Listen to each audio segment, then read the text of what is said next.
How to set your screen display to use a different color filter on the Samsung Galaxy S24 series.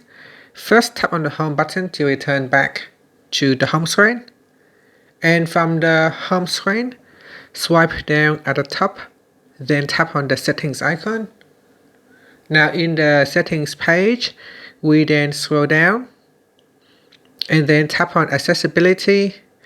After that, tap on vision enhancements and then scroll down and tap on color filter. In here are a number of available different color that you could choose from.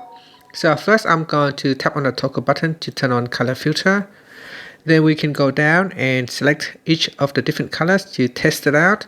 So in here, select a color filter that you would like to use. We've got violet, rose, magenta, red, orange, yellow, chartreuse, green, spring green, cyan, azure, and blue. So select one of the colors and then you can also change the opacity of your filter.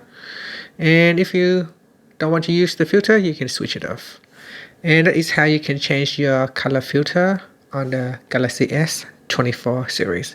Thank you for watching this video. Please like and subscribe to my channel for more videos.